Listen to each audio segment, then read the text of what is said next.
5 seconds. Begin. மாண்புமிகு பேரவைத் தலைவர் அவர்களே, மாண்புமிகு அமைச்சர் பெருமக்களுக்கும் இதர பேரவை உறுப்பினர்கள் அனைவருக்கும் எனது பணிவான வணக்கம். மேதகு ஆளுநர் உரையின் மீது பேசுவதற்கு வாய்ப்பளித்த பேரவைத் தலைவர் அவர்களுக்கு என் நன்றியை தெரிவித்துக் கொள்கின்றேன். இங்கே பல உறுப்பினர்கள் குறிப்பிட்டது போல மாநில அரசினுடைய கொள்கைகளை அடிப்படையாக கொண்டு இந்த ஆளுநர் உரை அமைக்கப்பட்டுள்ளது. அந்த வகையில் தமிழக அரசு பல துறை சார்ந்த பிரச்சனைகளில் தன் நிலைப்பாட்டை ஆளுநர் உரையின் வாயிலாக வெளிப்படுத்தி உள்ளது. மத்திய அரசின் கொள்கை முடிவுகளால் மாநில மக்களுக்கு பாதகம் ஏற்படுமானால் அதை தவிர்க்க வேண்டிய தேவை மாநில அரசுக்கு ஏற்படுகிறது.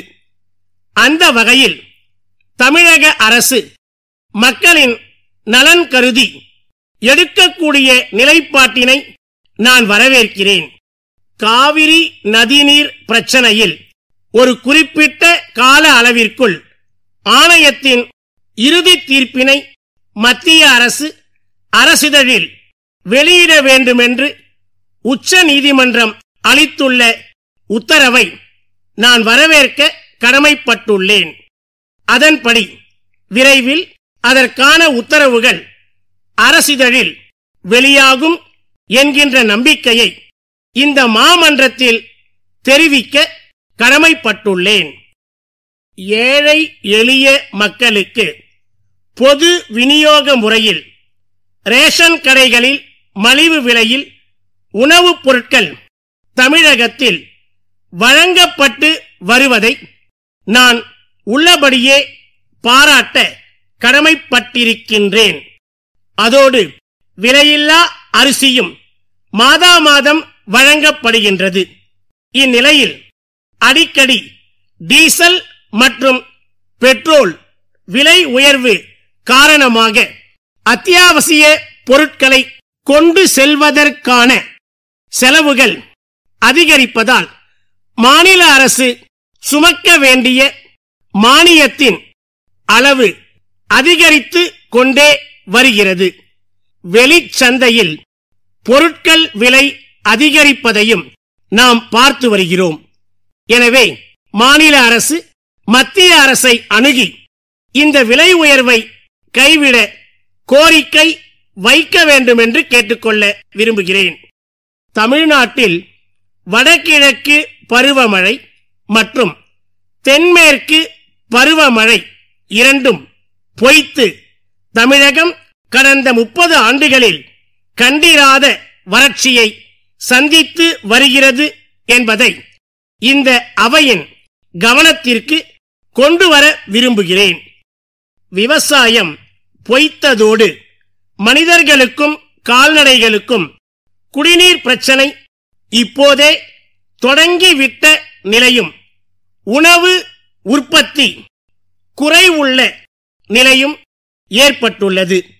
மழை, வெள்ளம், வறட்சி, நிலநடுக்கம் ஆகிய பேரிடர்கள் ஏற்படும் காலங்களில் மத்திய அரசு பேரிடர் நிவாரணத்தை அறிவித்து பாதிக்கப்பட்ட மாநிலங்களுக்கு பேரிடர் நிதி மூலம் உதவி செய்யும் வழக்கம் நடைமுறையில் உள்ளது. இந்த வகையில் தற்போது தமிழகத்திலே ஏற்பட்டிருக்கக்கூடிய இந்த மிகப்பெரிய வறட்சிக்காக மத்திய அரசு தன்னுடைய பேரிடர் நிதியிலிருந்து ரூபாய் 1000 கோடியை தமிழகத்திற்கு வழங்க இந்த அரசு வலியுறுத்த வேண்டும் என்று கேட்டுக்கொள்கிறேன். இது போன்ற பேரிடர்களில் இருந்து மக்களை காப்பதற்கான உரிய முன்னெச்சரிக்கையை எடுக்குமாறு கேட்டுக்கொள்கின்றேன்.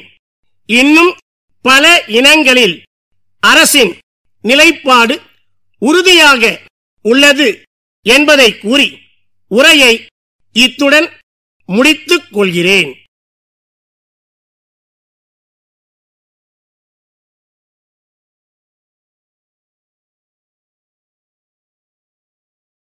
Fifteen seconds. 10 seconds. 5 seconds. Begin. 1.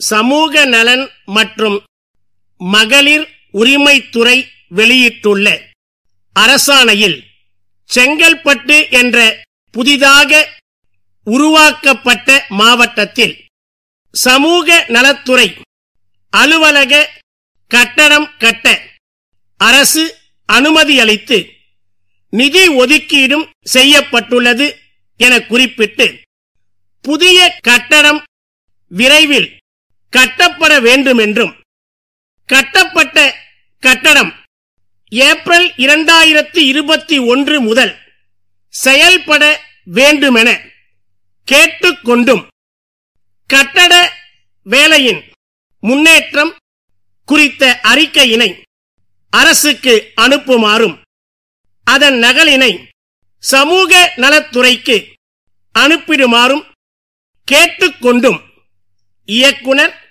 சமூக நலத்துறை சேப்பாக்கம் சென்னை அவர்கள் செங்கல்பட்டு மாவட்ட ஆட்சித்தலைவருக்கு அனுப்பும் அரசு அலுவல் முறை கடிதம் வரைக.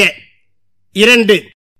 கடந்த பிப்ரவரி திங்கள் நடைபெற்ற தட்டச்சு சுருக்கெழுத்து கணக்கியல் தேர்வுகளில் தேர்ச்சி பெற்ற தனி தேர்வர்கள் உரிய ஆதாரங்களாக தங்களது அடையாள அட்டை, நுழைவுச் சீட்டு அல்லது ஆதார் அட்டையை காண்பித்து ஆகஸ்ட் மாதம் 11ஆம் தேதி முதல் 19ஆம் தேதி வரையில் சம்பந்தப்பட்ட மாவட்ட மண்டல விநியோக மையங்களில் சான்றிதழ்களை நேரடியாக பெற்றுக்கொள்ள அறிவுறுத்தியதோடு குறிப்பிட்ட நாட்களில் சான்றிதழ்கள் பெறாத விவரங்களை ஒருங்கிணைத்து வழங்கப்படாமல் உள்ள சான்றிதழ்களை தலைவர் தேர்வு வாரியம் தொழில்நுட்ப கல்வி இயக்ககத்திற்கு மீள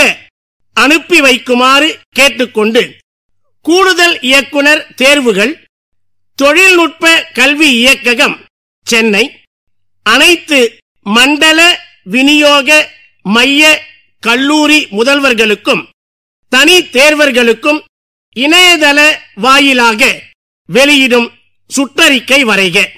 3. சாலைகளில் அதிகாலை நேரத்தில் அதிகமாக தெரு நாய்கள் சுற்றி வருவதுடன் இரு சக்கர வாகனங்களில் செல்வோரை துரத்தியும் சிறு குழந்தைகளை கடித்து குதறும் நிகழ்வுகள் அடிக்கடி நடந்து வருகின்றன. இதனால் பொதுமக்களிடையே மிகுந்த அச்சுறுத்தல் ஏற்படுவதுடன் குறிப்பாக பெண்கள் அதிகாலை நேரத்தில் வெளியே வரவே ஐயப்படுகின்றனர். எனவே பெருநகர சென்னை மாநகராட்சி அதிகாரிகள் இவ்விஷயத்தில் உடன் கவனம் செலுத்தி தெரு நாய்களின் எண்ணிக்கையை கட்டுப்படுத்தியும் அவற்றை முகாம்களில் அடைக்க உடன் நடவடிக்கை எடுக்க கோரி வலியுறுத்தி பிரபல நாளேடு ஆசிரியருக்கு சென்னை திருவல்லிக்கேணி மக்கள் நல்வாழ்வு சங்கத்தின் பொதுச் செயலாளர் திரு ராமச்சந்திரமூர்த்தி அனுப்பும் நாளேடு ஆசிரியருக்கான கடிதம் தயாரிக்க.